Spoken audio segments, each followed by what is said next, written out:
4, 3, 2, 1.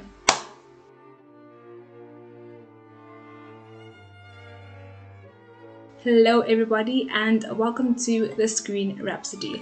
My name is Sino and I hope you are all doing well. So in today's video, as prefaced by the title down below, I'm going to be reacting to the 2013 action and dystopian film The Hunger Games: Catching Fire. This movie stars Jennifer Lawrence as well as Josh Hutcherson. So without further ado, let us get into this reaction. Peter lives, not me. Promise me. Oh. I did say she was not indifferent. I did say she's not indifferent.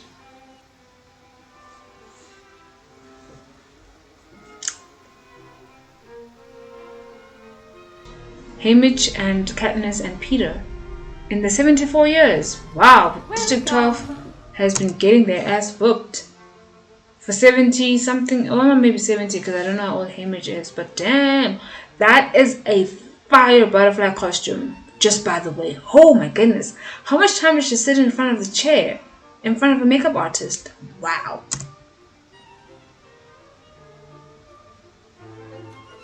It's literally her. Oh! I wonder how much guilt she's carrying on her shoulders at between the ages of 12 and 14. That the first time my sister put herself through this mess was at her, for her safety. And now she has to do it again. I mean, even then, her survival wasn't even guaranteed. Even more so now, because now you're not gonna care that like Peter Malog and Katniss are in love. One has to survive, I think. How much? Yo!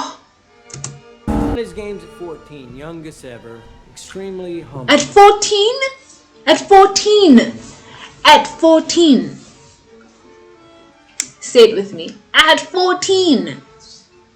Wow. You're kidding. To know all my secrets. I have to get in line.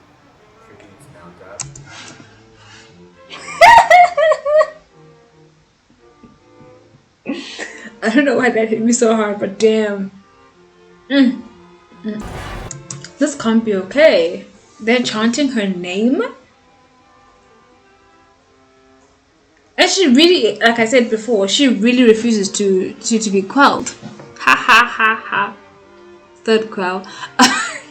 She refuses to be quelled. Even though she knows that, like, that was an entire, there's been many, but that was an entire act of defiance. The way she looked right at him and then blazed up. Crazy. Unzip.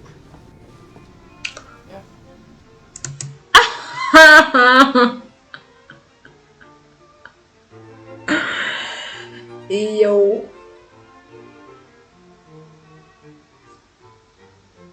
I know her. She acted in Pride and Prejudice, the one with Keira Knightley. I know her. It is her. She's the one who married Wickham. Yeah, that's her. She's the girl who married, well, she's the character. She played the character of the girl who married Wickham. The first of the Bennet sisters to get married. I remember her face.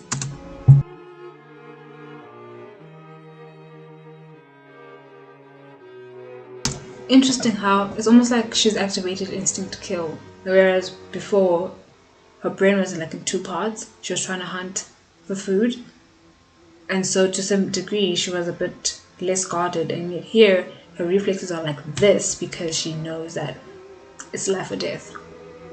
Yo, the trauma did a number on her. Oh, I'm reaching. Peter, how are we gonna kill these people? That's the same question that I have. It's different now. It's so different now. There's like, in a way it's still the same because to her, these are not known people. They don't know her. She doesn't know them. But she knows they have a shared bond, just being survivors of these games. And the fear and understanding the lengths that each of them would have had to go to survive. There's a shared commonality amongst them. And that makes them human. That the previous game didn't have that element.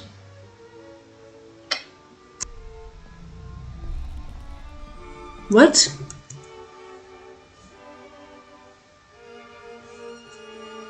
She's bold. She's being bold. But still, she's bold. Like push and pull. They really are trying to bend her into one way. She's like, no, she's not giving an inch. She's not giving an inch.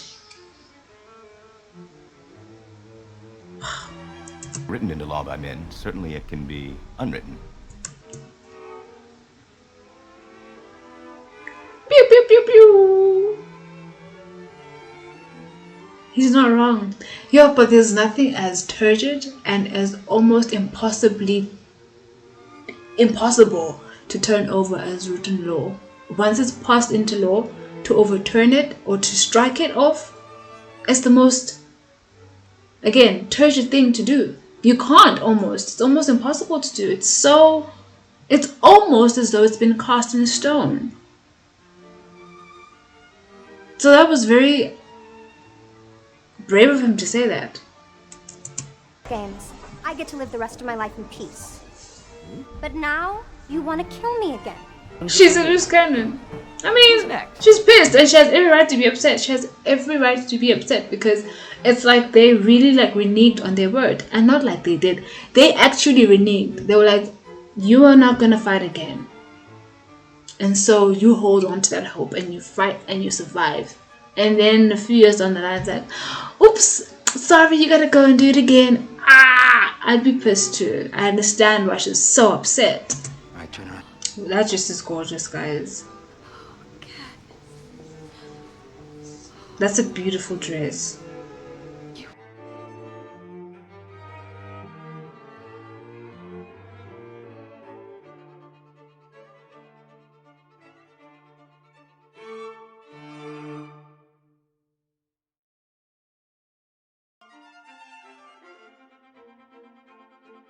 More and more people are climbing onto this man's list. More and more people are like fighting for like the first position to get more and more people.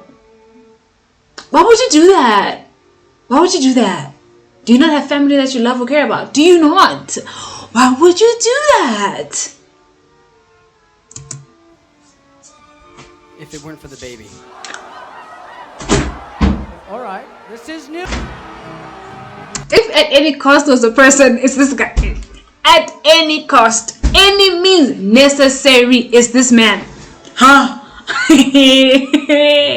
What?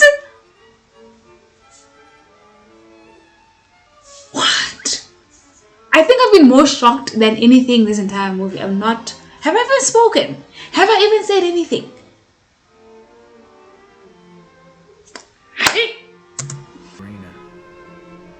Remember who the real enemy is. Who is the real enemy? I'm confused at this point. I'm confused. I'm so confused. I don't know what's up or down. I need us to understand this. I don't know what's left or right. What's inside or what's outside. I am so thoroughly and well blended. I don't know where I'm coming or going. That's a good thing. That is a good thing, but yeah. Excuse me. I still don't know what this guy's play is. Is it really what he's purporting it to be right now in front of President Snow, or does he have an ulterior agenda? I can't tell. Also, if he did have an ulterior agenda, what would it be? What would that agenda be? And to what end? And to what lengths would he go to see it achieved? I don't know the things I'm saying.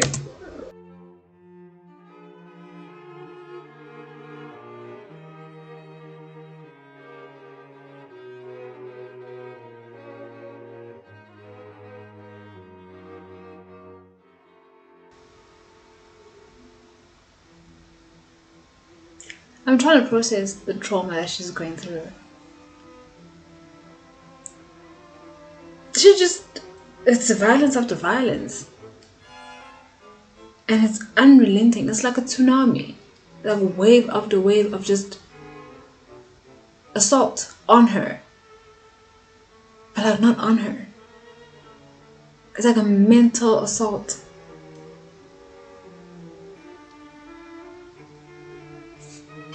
Where did you get that? Where do you think? Duck.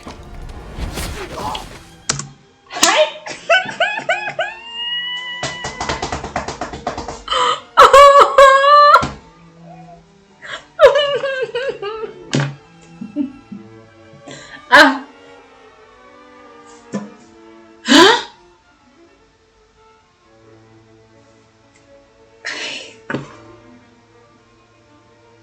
Kind of crazy. I just want to say it's kind of crazy how now she's more inclined to just being instinctively on the ready to kill. Like it's honestly second nature to her. It's really gotten to the point where her survival is like at the topmost concern of her body before her brain engages. And so the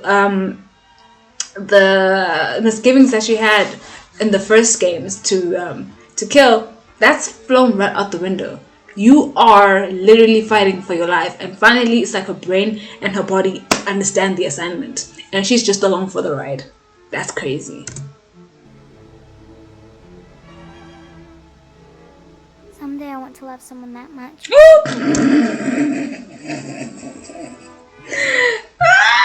Grandpa has a big problem on his hands, girly. Grandpa has the biggest problem of his lifetime. Why don't you get some rest? I'll take the first watch. I wonder what it must feel like for Peter to always be the one that's like being carried, in to some degree. Actually, to a most degree, like people are just like ready to just put their lives on the line for him, and he's just like, okay, I guess I'll be, the red elephant.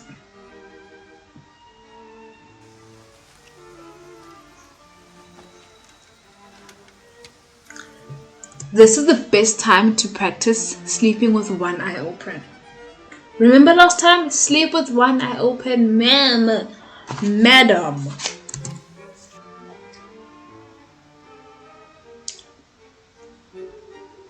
Oh. What is that? Is that like ice?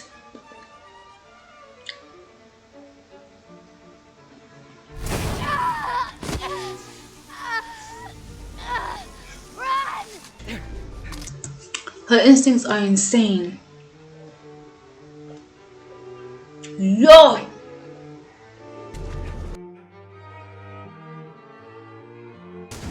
Maybe if they get into water, they'll be able to survive. But like, how long does it linger over a certain place? Oh my goodness.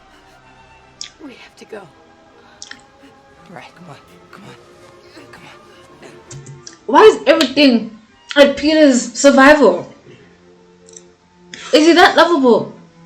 Is he that lovable? I'm not saying I want him dead, but I'm just like, this old lady sacrificed herself for him. But what did he do exactly? It's not like it slowed the fuck down or bought them more time. She just died. Okay, never mind. She lessened the burden for Finnick. Okay, but still. How? What? Are they prey? These baboon-like creatures are carnivores. Or are they protecting their territory? Because what?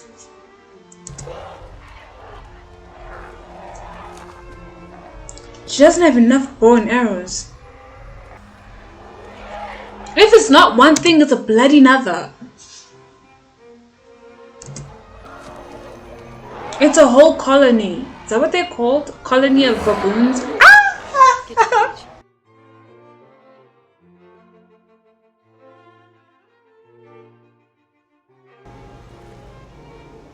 That doesn't make any sense. No, it doesn't.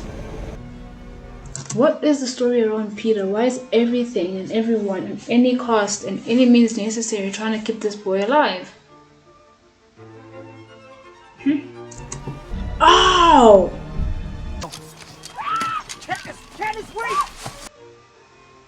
The mind games? The hour's gone. The hour's up. For an hour, they had to sit through that. They had to listen to that. You know what? I think those that died are so much better off. Like, the tributes who died are so much better off. Because you don't have to live with this torture. This is, I think, a fate worse than death. Because your mind breaks over and over and over and over again. With each death, and then now they've played the games twice. Both sets of tributes have played the games twice. So their minds are breaking over I don't know how many times. This is worse than death for them. Surely. I assure you, it won't burn up.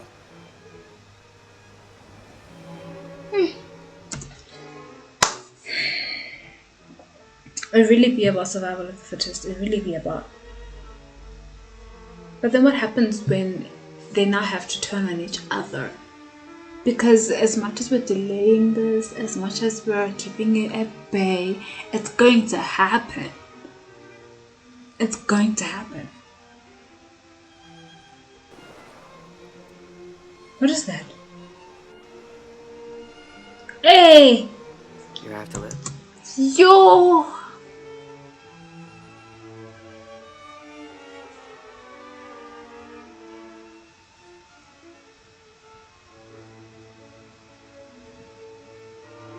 His depth is actually pretty intense. His depth is very, very remarkable. Now he's given her motivation that she didn't have prior to this. Like, she was halfway okay with dying, right? Now it's like, is she really though? Whereas he's really got no one. He didn't even put his nothing. It's all about her.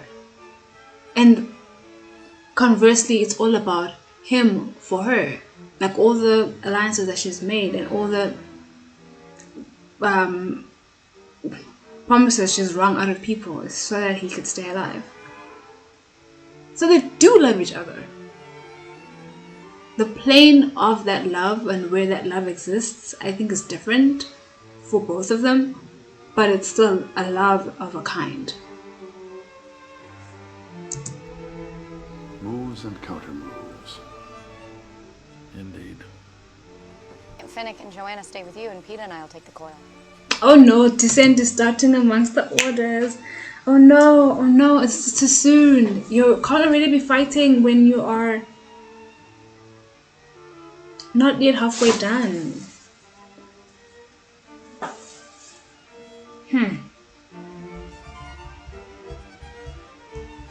Exactly, who is the real enemy? And where is Peter?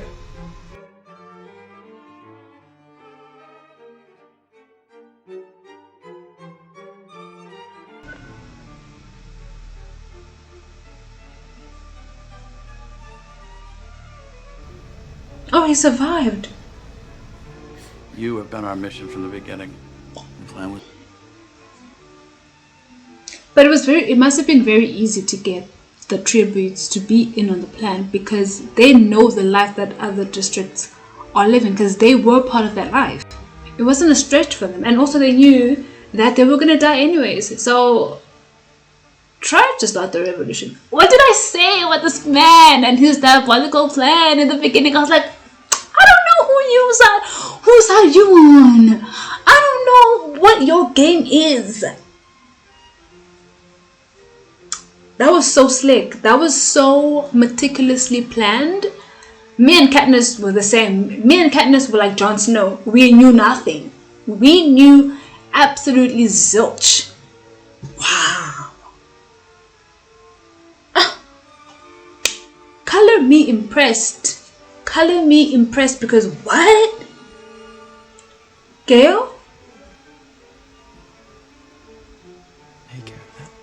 How is Gale here?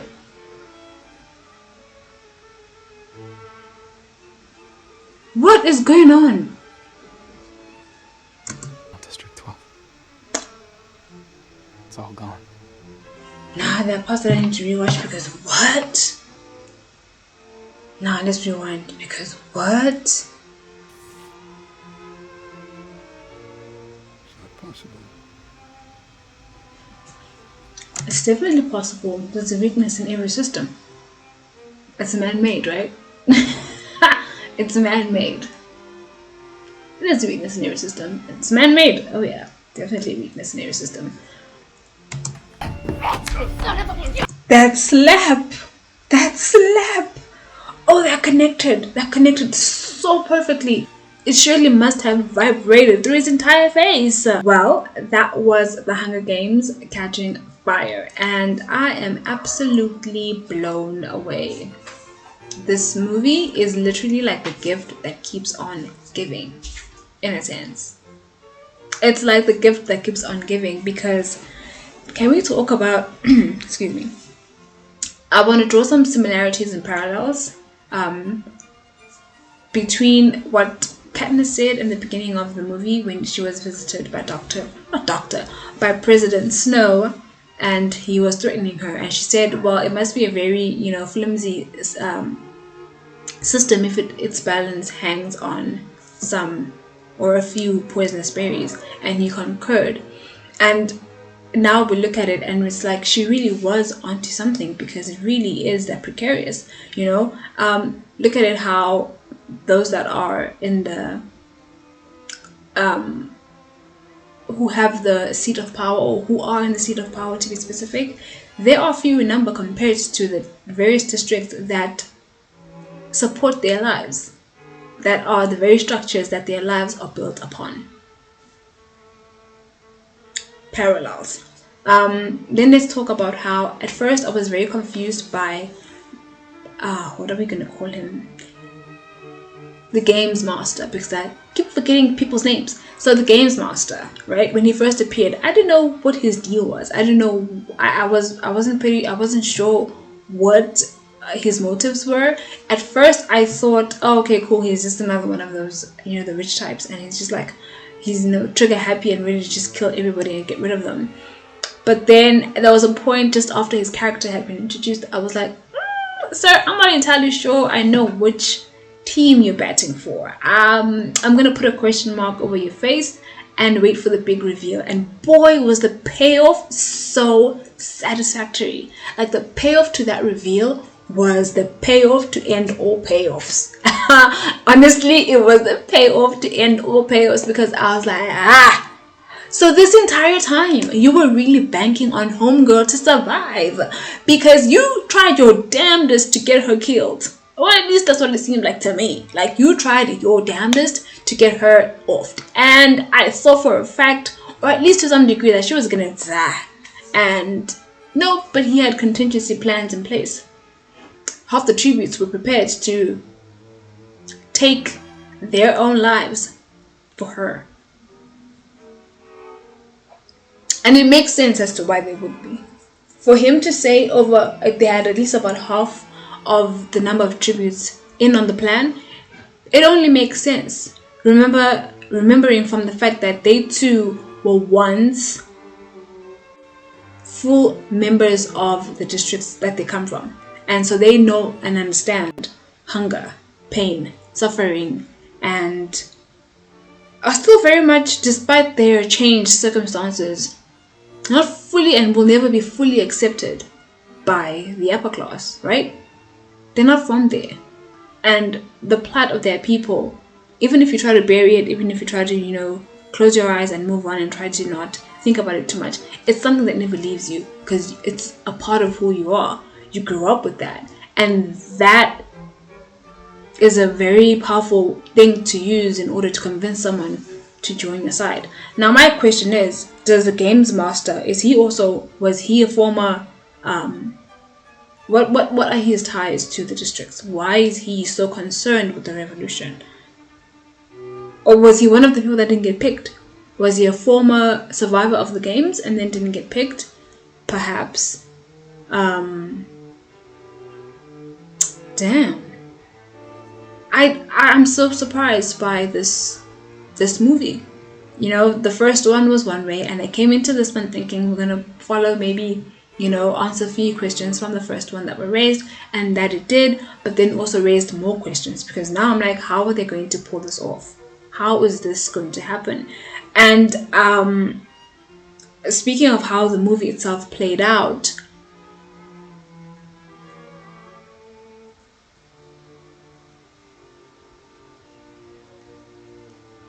who does Katniss love? Who does Katniss love? Is it Gale or is it Peter?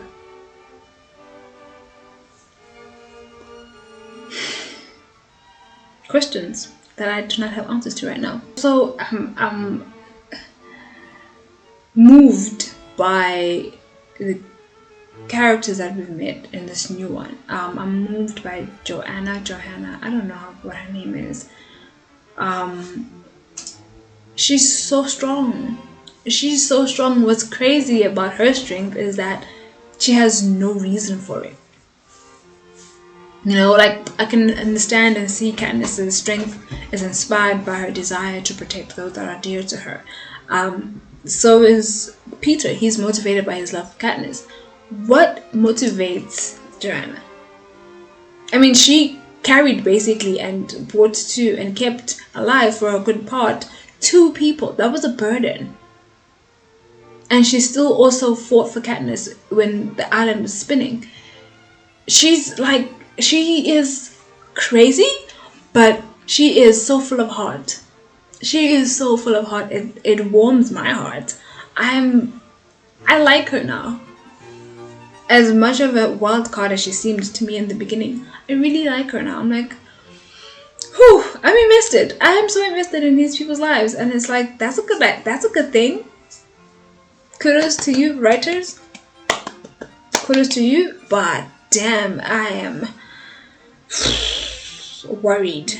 I am so worried.